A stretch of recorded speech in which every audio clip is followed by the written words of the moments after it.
কারণ এইদের লোকেরা বলেছিল তোমার মা শুধু তোমার মা খাতুনে জান্নাত। হোসেন বলেছে আমার মা শুধু খাতুনে জান্নাত না, আমার মা হলো জোহরা। ও আমার মায়েরা, জোহরা শব্দের অর্থ কি? যেই জোহরা ফাতেমার নামের পিছনে লাগানো হয়েছে। মায়েরা যারা পর্দার অন্তর আছেন গো মা, একটু মনোযোগ দিয়ে কথাগুলো শুনবেন। জোহরা জান্নাতি নারীদের নেত্রী হবে ফাতেমা। গভীর রাত্রে দুনিয়া থেকে বিদায় হয়ে গেছে, গভীর রাত্রে দুনিয়া থেকে বিদায় হলো, গভীর রাত্রে তাকে কবর দেওয়া হলো।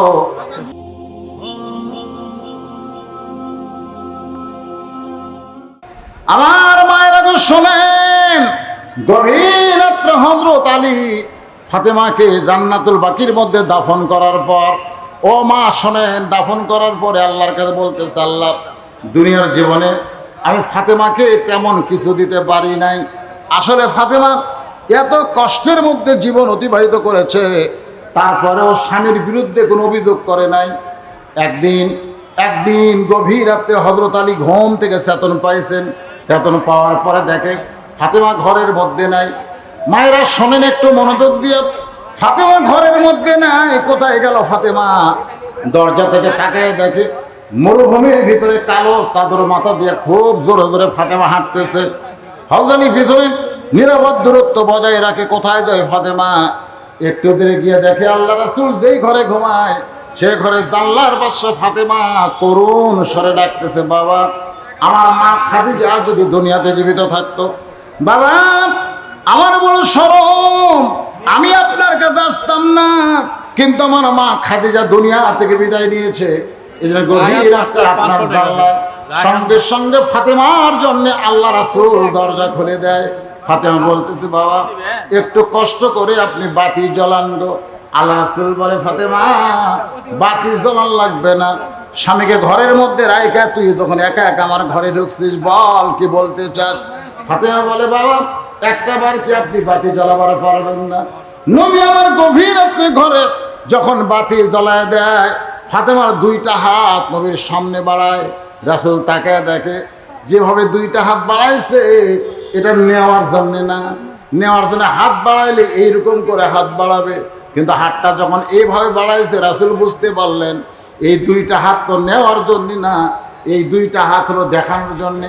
নবী তাকায় দেখেন ফাতেমার হাতে তালু আছে, কিন্তু তালুর উপরে কোনো চামড়া নাই, দুইটা হাত গোস্তের টুকরার মতন রক্ত লাল হয়ে গেছে। আল্লাহ রাসূল বললেন, ফাতেমা রে এত কষ্ট তোমার জীবনে, এরপরেও তুমি ধৈর্য ধারণ করেছ। তুমি কি জানো ফাতেমা, এর পুরস্কার হিসেবে আল্লাহ তোমাকে জান্নাতি নারীদের নেত্রী বানাবে।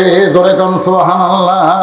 3 বার 33 বার সুবহানাল্লাহ আমল করবা, 34 বার আল্লাহু আকবার, 33 বার আলহামদুলিল্লাহ। আমি রাসূল বলতেছি আল্লাহ তোমাকে 8টা জান্নাতের মালিক বানায়া দিবে। এত কষ্টের পরও স্বামীর উপরে সে কোনোদিন জুলুম করে নাই, স্বামীকে কষ্ট দেয় নাই। তাই গভীর রাত্রে হযরত আলী ফাতেমাকে দাফন করার পরে আল্লাহকে বলতেছে, আল্লাহ দুনিয়ার জীবনে বড় কষ্ট করেছে, তুমি তার উপর রাজি হয়ে যাও, খুশি হয়ে যাও। এই দোয়া করার পরে তাকায় দেখে জান্নাতুল বাকির মধ্যে এইমাত্র কবর দিল, সেই নতুন কবর নাই। হযরত আলী গোটা জান্নাতুল বাকি দৌড়ে আর বলে, ফাতেমার কবর কোথায়? ফাতেমার কবর কোথায়? ফাতেমার কবর এইমাত্র কবর দিলাম, সেই কবরটা গেল কোন জায়গায়? কে যেন বলতে চালি রে, ফাতেমা পর্দানিশী, আমি আল্লাহ জোহরা ডিগ্রি দিয়া ফাতেমার কবরকে কিয়ামত পর্যন্ত পর্দা করে দিয়েছি। আজকে আমার মায়েরা শোনেন, আপনাদের 1 নম্বর শিক্ষা হলো হোসেনের মায়ের মতন পর্দানিশী মা হবেন। আল্লাহ তাআলা আপনাদের পেট থেকে যে সন্তান দিবে সেই সন্তান হোসেনের মতন সন্তান হবে। সুবহানাল্লাহ। এখানে শেষে একটা শিক্ষা স্বরূপ দীক্ষা দিয়ে আমি আমার আলোচনা শেষ করব। সেই শিক্ষাটা হলো আপনাদের কাছে আমার জানতে চাওয়া, ইয়াজিদ যার এখানে 2 জনের নাম বারবার উচ্চারণ হয়েছে, একটা হলো হোসেন আর একটা কি কথা কয় না, একটা হোসেন আর একটা কি, 2 জনে তো মুসলমান। ইয়াজিদের বাপের নাম কি? মাবিয়া। তোরে কোন? হোসাইন রাদিয়াল্লাহর বাপের নাম কি? হযরত আলী। আচ্ছা, ইয়াজিদের মায়ের নাম কি? ইয়াজিদের মায়ের নাম জানেন না? হোসেন রাদিয়াল্লাহু আনহুর মায়ের নাম কি? ফাতেমা। মাশাআল্লাহ। আচ্ছা, ইয়াজিদের দাদার নাম কি জানেন? ইয়াজিদের দাদার নাম হচ্ছে আবু সুফিয়ান। জোরেকার নাম কি? আচ্ছা, ইয়াজিদের দাদির নাম কি? হিন্দা। ইয়াজিদের দাদির নাম হিন্দা। মাশাআল্লাহ। হিন্দা কার কলিজা দেখাইছিল? চিন্তা করে দেখেন, আবু সুফিয়ানের বউ হিন্দা, আবার কলজা চাবা খাতে নবীর চাচা আমির হামজার। হিন্দা কিন্তু আবার আবু জেহেলের ভাই বোন। জোরে কোন কার বোন? কথা কয় না, কার বোন? তাহলে হিন্দার পেটর থেকে হলো হয়তো মুআবিয়া রাদিয়াল্লাহু তাআলা, ওই পেটর থেকে হবে হযরত মুআবিয়া। আবার মুআবিয়া রাদিয়াল্লাহু তাকে বিয়ে করছে, সেইটা হচ্ছে আবার সাইবার বেটি। যেরকম কার বেটি? সাইবার বেটিকে বিয়ে করছে মুআবিয়া। মানে আবু সুফিয়ান আর সাইবা দুইজন খুব বন্ধু ছিল। একদিন গল্প করতেছে, সাইবা বলতেছে, ভাই আমার এক মেয়ে নিয়ে খুব বিপদে আছে। আবু সুফিয়ান বলে, কি হয়েছে? বলে, এ পর্যন্ত 5 জায়গা দিয়ে দিলেন, কিন্তু সংসার করে না। তার নাম হলো লাইসা। জোরেকার নাম কি? লাইসা বিনতে সাইবা। নামটা খেয়াল হবে। সে লাইসাকে বিয়ে করছে হযরতে মুআবিয়া। সেই মুআবিয়া আর লাইসার মিলনের মাধ্যমে যে মালদা বাড়াছে, তার নাম হলো ইয়াজিদ। খুব খেয়াল করবেন। এখানে আমি আপনাদের শিক্ষা দিবার চাচ্ছি, দেখেন মা যদি ভালো হয়। একটা খ্রিস্টান নেপোলিয়নও বলেছে, ভালো একটা সন্তান যদি চাও, ভালো একটা মায়ের দরকার সব দিক দিয়ে। সাহাবীরা যখন নবীর ওয়াজ শুনতেছিল, আমার ওয়াজের ক্যাসেটে শুনছেন, হোসেন রাদিয়াল্লাহু দৌড়ে গিয়ে নবীর কোলে বসবে। আবু বকর রাদিয়াল্লাহু চিন্তা করলেন, এই মুহূর্তে নবী যে সুন্দর ওয়াজ করতেছে, এখন যদি হোসাইন দৌড়ে এসে নবীর কোলত বসে, তাহলে নবী আর নবী থাকবে না, নবী হবে নানা। নবী কি হবে? নানা হয়ে যাবে। হুযায়ফাতুল ইয়ামিন ছিল কাছে, তাকে বললেন, যা একটু হোসাইনকে আটকায় দে, এত দামি কথা থেকে আমরা বঞ্চিত হবার চাই না। হুযায়ফাতুল ইয়ামিন এক দৌড়েছে হোসেনকে বুকের মধ্যে নিয়ে বলতেছে, বাবু এই মুহূর্তে তুমি নবীর কাছে যাও না। তুমি যদি নবীর কাছে যাও, তাহলে নবী নানা হয়ে যাবে, নবীর দামি কথা থেকে আমরা বঞ্চিত হব। সঙ্গে সঙ্গে হোসেন চিল্লায় বলে, রে নবীর সাহাবীরা, আমার নানাকে চিনো বলে নবী নবী বলে সম্মান করতেছ, আর আমাকে চিনো না বলে আমার নানার কাছে আমাকে যাওয়ার দিচ্ছ না। আজকে তোমাদের কাছে আমি আসল জিনিস ফাঁস করে দিলাম। ওই নানার চাইতে আমি হোসেন কিন্তু কোনো অংশে ছোট না। যেই বলছে, যেই নানার কাছে আমাকে যাওয়ার দিচ্ছ না, ওই নানার চাইতে আমি কোন অংশে ছোট না। এক দৌড়ে হযরত আলী হুযায়ফার কোল থেকে হোসেনকে কায়দা নিয়ে মুখে একটা ঠাসি দিয়ে বলে, এই পাগল, কার সঙ্গে নিজকে তুলনা করতেছিস? ওরা ফায়না লেখা শিখরাক। আল্লাহ কোরআনে বলেছে, আমার নবীকে সবার উপরে আল্লাহ সম্মান দিয়েছে। বলে সুবহানাল্লাহ। কার সঙ্গে তুলনা করিস হোসাইন? নবীর সঙ্গে কাউরে তুলনা করা যাবে না। এমন সময় হোসেন এত জোরে হযরত আলী ঠাসি মারছে, এই নিচের দাঁত লবের মধ্যে ঢুইকা রক্ত বার হয়ে গেছে। এক সময় মুখ থেকে যখন হাতটা আলী টান দেয়, ওই রক্তমাখা মুখ নিয়ে হোসেন চিৎকার করে বলে, রে নবীর সাহাবীরা, একজন সাহাবীর কোল থেকে আমি বলেছিলাম নানার চাইতে আমি ছোট না, কিন্তু বাবার কোল থেকে রক্তমাখা মুখ নিয়ে বলতেছি, ওই নানার চাইতে আমি অনেক বড়। যেই বলছে অনেক বড়, নবীর চাইতে অনেক বড় তা কিন্তু বলে নাই, বলেছে নানার চাইতে অনেক বড়। যে বলেছে নানার চাইতে অনেক বড়, ওমর ফারুক দাঁড়িয়ে বললেন, আলী রে, তোমার হোসেন কিন্তু বেয়াদবের চরম মাত্রা অতিক্রম করেছে, তুমি তোমার হোসেনকে সামাল দাও। এই কথা বলে হযরত আলী হোসেনকে যখন নিয়ে যাবার চায়, এমন সময় নবী আমার বসেছিলেন। সেই নবী দাঁড়িয়ে বললেন, আলী রে, আমার কলিজাকে আমার কাছ থেকে আলাদা করিস না, আমার কলিজাকে আমার কাছ থেকে আলাদা করিস না।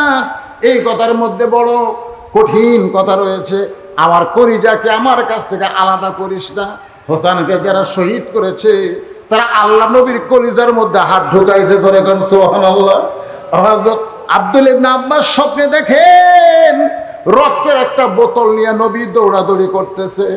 আব্বাস রাদিয়াল্লাহু বললেন, ইয়া রাসূলুল্লাহ, বহুদিন পর আপনার সঙ্গে আমার দেখা হলো, আপনার হাতে রক্তের বোতল কেন?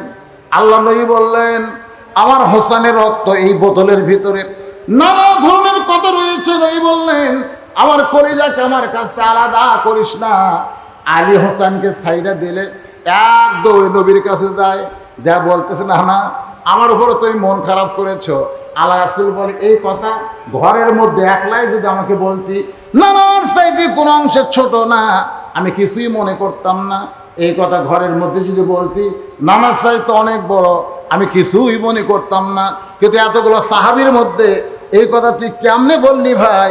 আমি মানলেও তো সাহাবীরা মানবার পারতিছে না, যার কারণে ওমর ফারুক গরম হয়ে গেছে।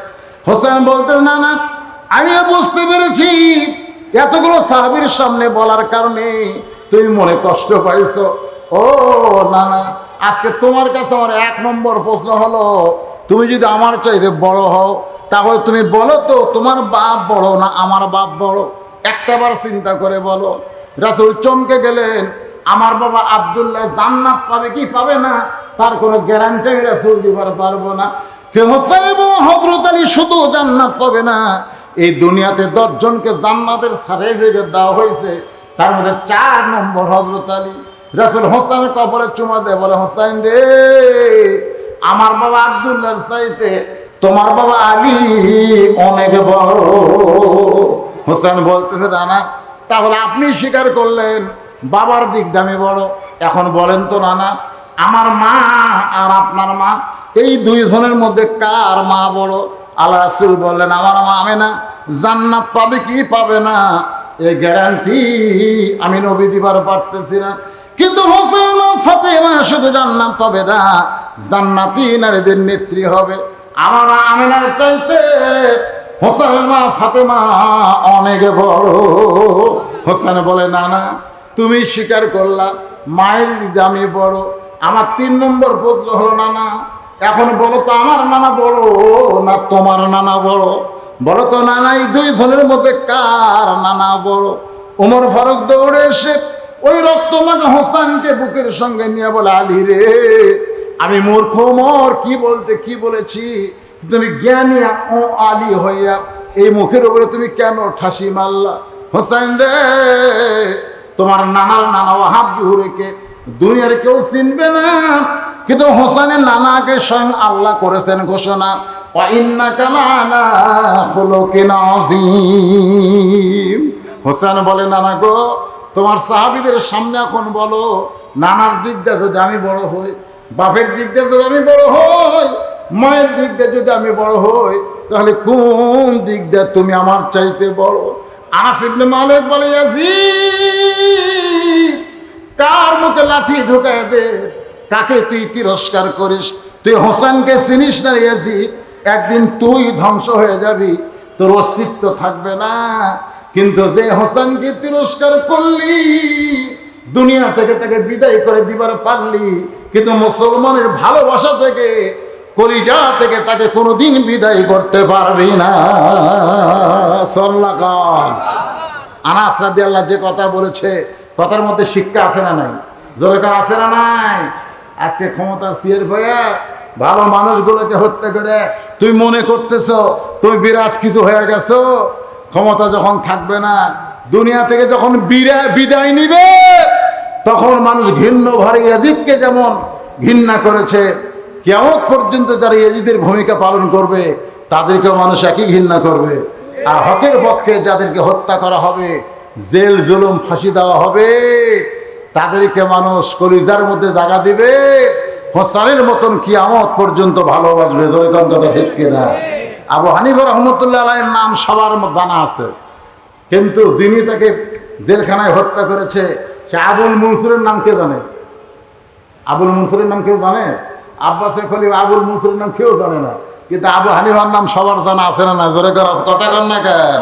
বাতিলের সঙ্গে লড়াই করে জেলখানার ভিতরে নিজের জীবন দিয়ে প্রমাণ করে দিয়েছেন, যারা হোসেনে মুসলমান হবে তারা জীবন দিতে পারবে কিন্তু আপোষ করতে পারবে। আল্লাহ তাআলা এই শিক্ষা আমাদেরকে সকলকে কবুল করার, গ্রহণ করার, তৌফিক দান করুক, সকলে বলে আমিন।